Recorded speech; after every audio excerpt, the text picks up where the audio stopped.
Hello, hello, hello, everybody. Good morning, good afternoon, good evening to you. Welcome back. We're going to be reading the last 5 sections in chapter 3. And again, we're reading Kundalini Energy Awakening by Melissa Gomes. And this chapter was originally titled, because we're going to go into several things in this chapter, but what to do with your Kundalini. So there's a lot of things we're touching on in this chapter. This is one of the 2 longer chapters in this book, and I tried to read it all in one video, but I wasn't even halfway through and I was already at almost the 30-minute mark. So I figured breaking it up would be a little bit easier. So we left off at helping someone who is experiencing a Kundalini awakening. You can do several things to help someone who's experiencing a Kundalini awakening, though you should wait until they are self-actualized before offering assistance.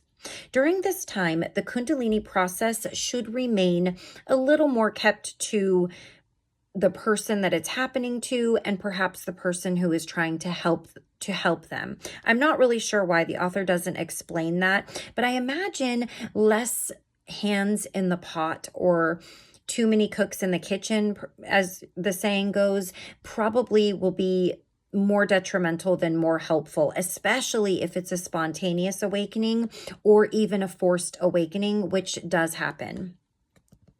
You can suggest joining them on long walks, meditating together, and going to a place of spiritual worship together if your relationship allows it. And I'm sure just being there to talk and having somebody understand, because I do realize that that's something that is so unique to each person and not everybody experiences it. So even just finding somebody else in your own area, especially depending on where you live, may be really difficult to even find somebody that can understand at all what you may be going through. Thankfully, there is a lot of online support, whether it be on YouTube or Reddit, doing some research and digging in a little bit if you need to help somebody or if you yourself needs help. Another way you can help is to agree with them that what is happening is real and not to fear it. This is fundamental to overcoming Kundalini awakening fears. Do not water down myths as Kundalini becomes more widely known. Remember, scientific discoveries are not based on myth or fact. Myths are based more on personal history and experiences than real evidence. Kundalini awakening is not a mystical experience, but a spiritual one that comes to you through your connection to your personal energy. As you become more aware of yourself, you'll become more in tune with your personality. Now, the next topic, establishing daily routines for your Kundalini health. If you're skeptical about Kundalini awakening, try meditating on Kundalini awakening to see if you get any guidance. Connecting yourself, your guides, and your Kundalini can help you awaken your hidden power sources. As your daily routine becomes more complex and oriented toward health, you begin meditating and practicing yoga, change your diet to be healthier or for a higher vibration, and you make other changes in your life. Over time, you'll see more epiphanies and clarity about your path. And with time, you'll develop wisdom about what to read and what to believe. You should not research stories of Kundalini awakening, but look for stories of people who have awakened under the scientific method and done the research behind what they teach. The more you meditate and you know yourself as a high-frequency source of spirituality and energy, the more you can open up to the idea of awakening your Kundalini. I encourage you to spend time researching it for yourself instead of accepting it just because it's new to you.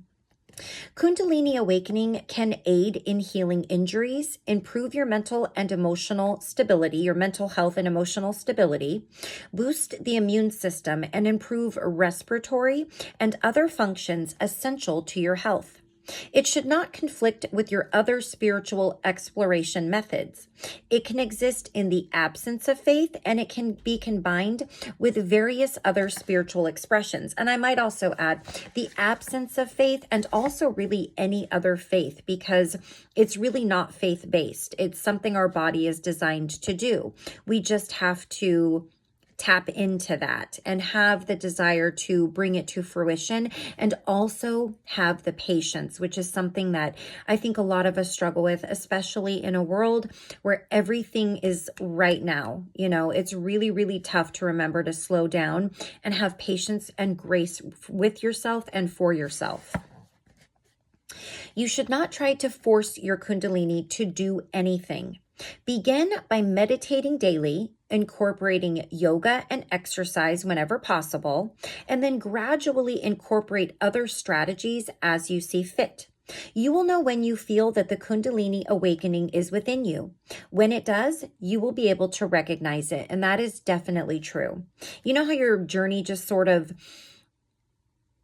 goes naturally, it just sort of flows from one thing to another, and you just kind of know innately what's the right next step for you. And sometimes you'll sit and you'll feel like there's no movement and you're sort of stuck. But imagine if you never stopped moving and you never stopped having these, emotional, spiritual epiphanies and all of this growth. You really, even when it feels like you've slowed down, you're really not. You really do need that time to sort of process all that your body, mind, and soul has gone through in order to move on to whatever you naturally will find yourself gravitating towards. That's absolutely, I can certainly say that for myself, and I think a lot of people can say that for their own selves. You may want to be more patient with your coworkers or take a mental health day when you do have your Kundalini awakening. Check to see if anything has changed after you've grounded yourself in your goals and truth. If you have a family and you're concerned that your Kundalini awakening will interfere with family time, schedule your meditations for times when you can be alone and communicate about what you're experiencing. Remember to be patient with yourself rather than applying force to your awakening. I know that sounds really severe if you've never experienced any of these things, but it actually is not. It is really something profound that you go through, and you really do need to take the time to understand it and to be loving to yourself. And not only to have patience with yourself, but also for your family member, your close friends. They may not understand what you're experiencing, and that's totally okay. Kundalini awakening will give you some surprising revelations about the nature of your existence and show you that your life matters. Just as the universe knows you and wants you to awaken, you know yourself and feel pulled toward more spirituality. Many ancient texts have referred to Kundalini as a universal consciousness. You should meditate on the ancients' words to learn what it is and why some believe practices such as yoga can change your consciousness. Using Kundalini journeys to flourish. And I think my husband's hanging up in something up in my daughter's room, so if it gets a little bit loud, I apologize. Hopefully it won't be going on for too long. All right. The metaphor of the spiritual path as a journey can serve as inspiration for life. We are often told stories of epic journeys. As you gain knowledge about Kundalini awakening, you may find similar adventures in your spiritual journey towards self-actualization. Your spiritual map will include goals, realizations, and epiphanies that will bring you to an understanding of your destiny. Your Kundalini awakening will also offer an opportunity for you to travel and expand your own consciousness. Traveling will not only expand your knowledge base, but will also expand your DNA, allowing your body to interact with the different types of energies. This can allow you to begin to master other types of reality that have been much too difficult for you to interact with thus far, or that you have not interacted with to your knowledge. We're not actually talking about physical travel, in case you haven't gathered that yet. We're talking about other forms of travel. As you open up to energies, become one with the universe, and travel to other planes of existence, you can reflect on these travels in your memoir if you're keeping a journal of your experiences, which I highly recommend, and I absolutely wish that I did. I actually used to, and then I sort of let it go by the wayside. I wish I would have kept doing it, and I should probably resume because there's so many great things that I've experienced, and you think you'll remember every little thing, but you really don't. So it's kind of nice to go back and see where your growth is. Keep a journal of your awakening experiences and maybe even your meditative journeys, and interpret the contents through documents people host online. As you look back on these experiences, you can consider just how they changed you as a person. Take notes on epiphanies, insights, and realizations so that you have something to reference later. Consider your actions and use the past outcome as a motivating teacher moving forward if you had an awakening start and stop in the past. Discuss with your friends, family, or mentors that you trust how your actions affected the outcome and what you learned from the experience. As you travel and explore your spiritual consciousness, you can combine your experience with spiritual thought to determine what you have learned. Those who blog about their spiritual awakenings often describe similar stages and revelations that others can reference and also relate to in their own awakenings. As long as you don't overdo it, exercise can help with Kundalini awakening. Physical activity assists the body in processing trauma scars. It can also assist you in achieving recharged energy levels and help your body experience higher vibrations. As you spend more time in the present moment, exercise can cause you to become more grounded and staying right there in the now. Overcoming fear with higher spiritual knowledge and adventures. As you travel on the spiritual path, you may wonder if everything you've learned is learned or just a figment of your imagination. Part of your spiritual awakening will be learning the difference between fantasy and reality. Doing so will allow you to focus on what you want to achieve rather than what you fear. A lot of times when we're fantasizing, we're not even really fantasizing, we're more worrying or fearing about the unknown, right? It's not even a fantasy about, all these great and wonderful things you want for yourselves. We do get really stuck in focusing on what bad things could happen or what negative things could happen rather than the wonderful things that can happen. Awakening is never complete, but the individual will act and be kinder to everyone, more open to friendliness, and more interested in higher vibration conversation as a result of the process. Your spiritual journey is not measured strictly by the number of epiphanies you have during meditation. Rather, those epiphanies will become more subtle over time. As you spend more time on the spiritual path, you gain knowledge that allows you to focus your spiritual energy on the things you want to achieve. As you travel towards spiritual enlightenment, you should resolve to be gentle with yourself and others. As you become more knowledgeable and interested in spirituality and Kundalini awakening, you will slowly understand the difference between reality and fear or fantasy. This will help you overcome your fears and see how your spiritual practices can change your attitude. With time, you can move past fear to understand and accept your path.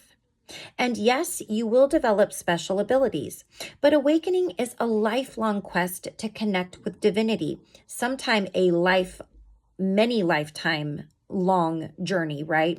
We could have been experiencing what we're experiencing right now for many previous lives. We just don't know. If all you do is meditate all day, you will never experience the true benefits of your spiritual awakening. Instead, you may fall back to sleep or fall into self-neglect as you focus on nothing but searching through the spiritual world. I do want to say that when I first had my awakening about 4 years ago, you go through so much in the beginning, and it's like this just magical carpet ride. It just feels so euphoric. And then things sort of slow down, and you sort of you feel like you have to be doing something that's ritualistic or spiritual all day, whether it's meditating or saying specific prayers or doing something outside. You feel like you have to be doing one more thing and one more thing to add to this, right? But what I realized, and I heard this and I don't remember where I heard it from, but it stuck with me and I try to remember this a lot. Your spiritual journey is how you live your life each day. The decisions you make, the thoughts that you have, the way that you treat yourself, the way that you treat others. You can meditate all day, or you can say prayers all day, or, use your crystals all day, or whatever it is. It doesn't necessarily mean more growth than somebody who doesn't do any of those things, but puts what they're going through into play in the life that they live and lead every day.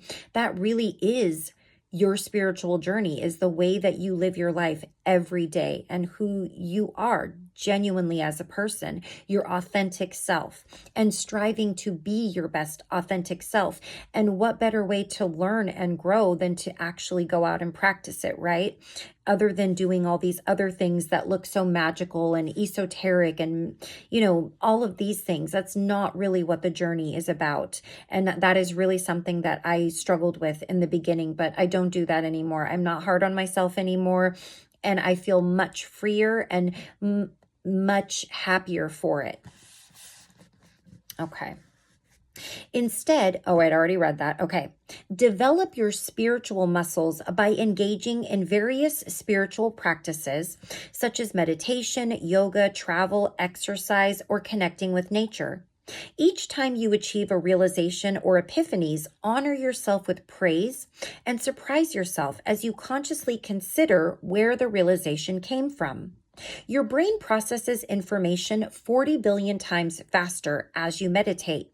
You learn about 1,000 thoughts daily, but you gain insight from only 40 of those thoughts. Your mind is allowed to wander as you meditate. Instead of forcing yourself to focus on the spiritual aspects of your thoughts, simply observe your mind and allow your thoughts and epiphanies to come on their own. When you see where the thought came from, you'll better understand yourself and gain a greater chance of understanding and acceptance. Meditation helps your mind and your body prepare for deeper meditation. Okay, I think we're just talking about regular meditation, not just Kundalini. Do Kundalini meditations whenever you feel ready. Other useful meditations include visualizing the chakras and opening each one up to its masters. And the other side of the Kundalini is also helpful. Jot down any epiphanies or associated information and then meditate again later. Trusting your intuition. When your Kundalini rises, it's difficult to do something wrong, but you'll know if something is not right for you because your intuition will let you know that it does not feel right. Trust your intuition. Run in the opposite direction if something does not seem to fit or if it doesn't feel right. If you take the wrong path and your Kundalini awakening stops, you can easily resume your journey in the right direction. As you connect with your higher self, you may merge with your core being. When contemplating this path, consider every unresolved issue. Your spiritual walks can be thematic, allowing you to walk through those unresolved issues. As you meditate on these unresolved issues and experience them as your guides, experience them as your guides, so using them as your guides, your thought patterns will change. This process will reveal the reality of those issues and show you what you have learned as you passed them by during your spiritual journey. As you meditate, you can then reflect on your spiritual journey as you see what you are learning and how it applies to your everyday life. This is the biggest benefit of a spiritual journey. You learn about and appreciate the learnings. As you develop spirituality and focus your strength on your spiritual mentalities and connections, you can make a difference in the world. By merging and integrating with the universe's divinity, you can help others feel your power and theirs as they share your higher truths. Take things as they come and gradually introduce new techniques. While you may already have the knowledge to travel spiritually, you may find that you need to push forward or engage more in other practices as you move to the next spiritual level. Each level has different expectations and learning techniques. When you extend yourself and your expectations, you become more self-aware and you gain more clarity and strength. All right. So that's the last half of chapter 3. And in the next chapter, we're going to be talking about Kundalini basics. And that will include the advantages of a Kundalini awakening. What else do we have? Kundalini awakening signs. And it looks like that's it. So that chapter is relatively short, chapter 4.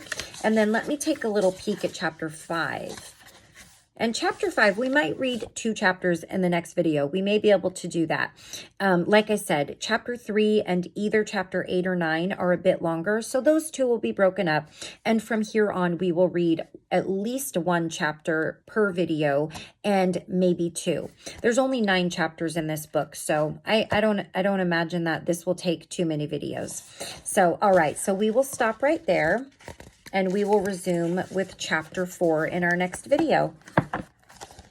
So thank you very, very much for joining me. I hope that you all have an amazing weekend. It's Friday night when I'm filming this, so probably you'll see this on Saturday. So I hope you have a nice weekend. Stay blessed, stay safe, stay in gratitude. And as always, please take care of yourself. Please take care of those around you. Have grace for yourself and patience and for others. And I love you all very, very much. And I'm beaming lots of love and light to you always, always, always. And I will see you all very, very soon again for chapter 4. Until then, take care. Bye-bye.